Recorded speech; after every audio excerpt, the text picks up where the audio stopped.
Hi viewers, welcome to అదన్ మరొకొండం. నేను మీ ప్రసాద్. జగన్ ఇల్లు కూల్చివేత విషయం ఏంటి అంటే, మాజీ ముఖ్యమంత్రి జగన్మోహన్ రెడ్డి గారికి టైం బాగోలేదేమో కానీ ఈ సంవత్సరం అంటే ఎన్నికల దగ్గర నుంచి కూడా ఒకదాని తర్వాత ఒకటి బ్యాడ్ న్యూసే వస్తున్నట్టు ఉన్నాయి. సో మొన్న ఎన్నికల్లో ఘోర ఓటమి, చివరికి ప్రతిపక్ష హోదా కూడా దక్కకపోవడం. సో ఈ అంశాలు పక్కన పెడితే వ్యక్తిగత విషయాల్లో కూడా కొన్ని చేదు అనుభవాలు, పరిస్థితులు ఎదురవుతున్నాయా అన్నట్లుగా ఉంది. ఇప్పుడు తాజాగా జగన్మోహన్ రెడ్డి గారి ఇల్లు ఏదైతే హైదరాబాద్ నివాసంలో ఉన్నటువంటి లోటస్ పాండ్ ఉందో, ఆ లోటస్ పాండ్లో కొన్ని అక్రమంగా కట్టించారు అని చెప్పేసి జిహెచ్ఎంసీ అధికారులకు ఫిర్యాదు అందిందంట. సో ఎవరో కొంతమంది సామాన్యులు మరి ఫిర్యాదు చేశారో ఎలాగో కానీ జిహెచ్ఎంసీ అధికారులు దీనిపైన స్పందించడం జరిగింది. సో సాధారణంగా ప్రభుత్వం ఏదైతే ఉంటుందో స్థలం, ఆ ఫుట్పాత్లు అవన్నీ కూడా ఆక్రమించేసి సెక్యూరిటీ సిబ్బంది కోసం కొన్ని నిర్మిస్తారు కదా పోస్టులో, అవన్నీ కూడా అక్కడ నిర్మించుకున్నారంట. సో వాటన్నింటినీ ఈరోజు ఉదయం తొలగించే కార్యక్రమం జిహెచ్ఎంసీ అధికారులు జేసీబీల ద్వారా చేపట్టడం జరిగింది. సో ఈ విధంగా సాధారణంగా ఎవరు అక్రమ కట్టడాలు చేసినా సరే కూల్చాల్సిందే. సో 2019 ఏదైతే సంవత్సరం అధికారంలోకి రాగానే జగన్మోహన్ రెడ్డి గారు ఏం చేశారు గుర్తుందా? అదేనండి, ఎవరు మర్చిపోతారులే, ప్రజావేదిక కూల్చివేయటం. ఈ ప్రజావేదిక ఎందుకు కూల్చివేశారు? అక్రమ కట్టడం, పర్యావరణాన్ని కాపాడాలి. సో ఈ క్రమంలో అది కరెక్ట్ కాదు అని చెప్పేసి కూల్చివేశారు. దాని తర్వాత అక్రమంగా నిర్మించిన ఎవరిదైనా సరే కూల్చివేస్తారన్నారు. ఇక దాని తర్వాత ఏం జరిగిందో మీ అందరికీ తెలిసిందే. సో చివరికి ఇప్పుడు ఆయనున్న నివాసం కూడా అక్కడ కూడా అక్రమ కట్టడాలు నిర్వహించారు అంటే సో ఎలా ఉంటుందో అర్థం చేసుకోండి. ఎవరైనా సరే నీతులు చెప్పేటప్పుడు వాళ్ళు కూడా అది పాటించాలి అనేది ప్రశ్నించరా? సో ఇప్పుడు అదే జరిగింది ఇక్కడ. కాకపోతే కొంచెం ఆలస్యంగా జరిగింది. లోటస్ పాండ్ నిర్మించి ఎంతకాలం అవుతుంది?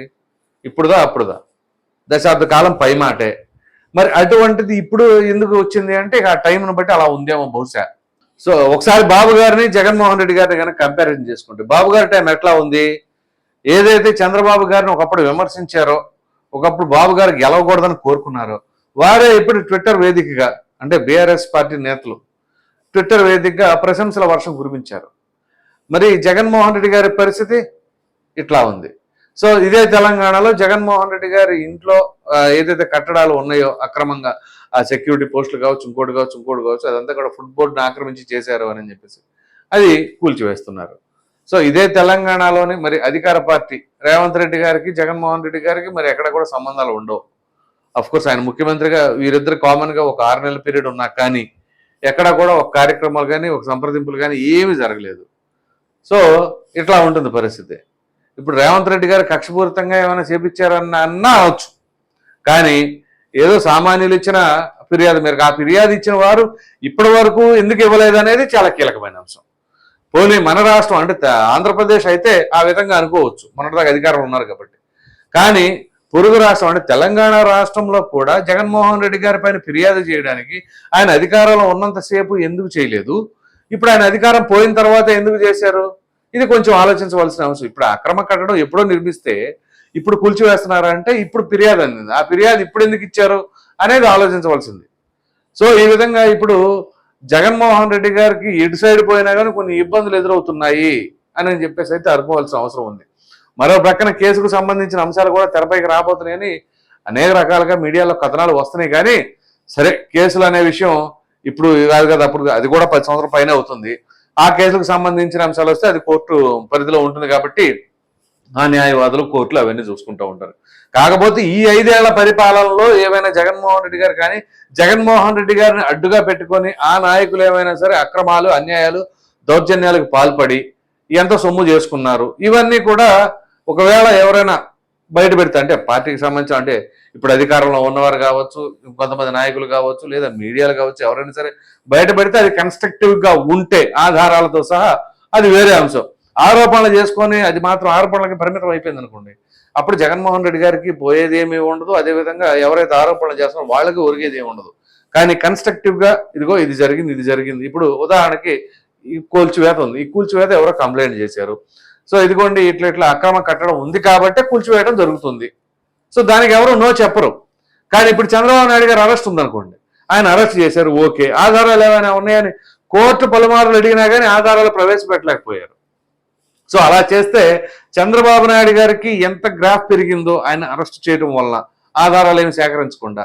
సో అదే పరిస్థితి జగన్మోహన్ రెడ్డి గారికైనా పెరగచ్చు, ఒకవేళ అరెస్ట్ చేస్తే లేదా అక్రమంగా కేసులు బనాయించి లోపలేస్తే ఆధారాలు లేకుండా. సో ఆధారాలతో సహా ప్రవేశపెట్టి అప్పుడు జగన్మోహన్ రెడ్డి గారి పైన జైలుకి పంపించినా కానీ ఆధారాలు చూపిస్తే దానికి ఎవరేమనరు. సో ఇప్పుడు కవిత గారు ఉన్నారు, కేసీఆర్ గారి కుమార్తె, ఢిల్లీ లిక్కర్ స్కామ్ లో ఆవిడ జైల్లో ఉన్నారు, దానికి ఎవరేమనరు, ఎందుకంటే సాక్ష్యాధారాలు ఉన్నాయి కాబట్టి. సో ఆ సాక్ష్యాధారాలతో సహా ఏదైనా సరే మరి అక్రమంగానో అన్యాయంగానో ఏదైనా సంపాదించినా ఏదైనా దోచుకున్నా ప్రజా సొమ్మును లేదా అధికార దుర్వినియోగం చేసినా అప్పుడు దానిపైన ఖచ్చితంగా చర్యలు ఉంటాయి. సో ఇప్పుడు అదే జరుగుతూ ఉందేమో. బహుశా జగన్మోహన్ రెడ్డి గారి టైం బాగోలేదేమో కానీ ఓ ప్రక్కన అధికారం కోల్పోయి ప్రతిపక్షం కూడా హోదా లేకుండా మరో ప్రక్కన ఈ విధంగా ఇట్లా కూల్చివేతలు జరిగిపోతూ ఉంటే మరి ఇంక ముందు ముందు ఏ విధంగా ఉండబోతుంది ఏంటి అనేది కూడా ఆలోచించవలసి ఉంది. సో ఓవరాల్గా మనం మాట్లాడుకోవాల్సి వస్తే జగన్మోహన్ రెడ్డి గారి ఇల్లు అంటే ఇల్లు కూల్చివేత అంటే అదే చుట్టుపక్కల ఉన్న అవుట్ పోస్టులు కానీ అవి కానీ ఇవన్నీ కూడా మరి వాళ్ళ ఆధీనంలోనే ఉంటాయి కాబట్టి మొత్తానికి జిహెచ్ఎంసీ అధికారులు దానిపై చర్యలు తీసుకోవడం అనేది ఇప్పటి వరకు లేకుండా ఇప్పుడు తీసుకోవడానికి కొంత ఆశ్చర్యాన్ని గురి చేస్తుంది. ఇది పరిస్థితి. ఈ వీడియో కనుక మీకు నచ్చినట్లు లైక్ చేయండి, షేర్ చేయండి. అదేవిధంగా తెలంగాణలో జగన్మోహన్ రెడ్డి గారి ఇల్లు కూల్చివేత అన్న దానిపైన మీ విలువైన అభిప్రాయాన్ని కామెంట్ రూపంలో ఖచ్చితంగా తెలియజేయండి. మరిన్ని వీడియోస్ కోసం మన ఆదాయం ఛానల్ని సబ్స్క్రైబ్ చేయడం మాత్రం మర్చిపోకండి. Thank you.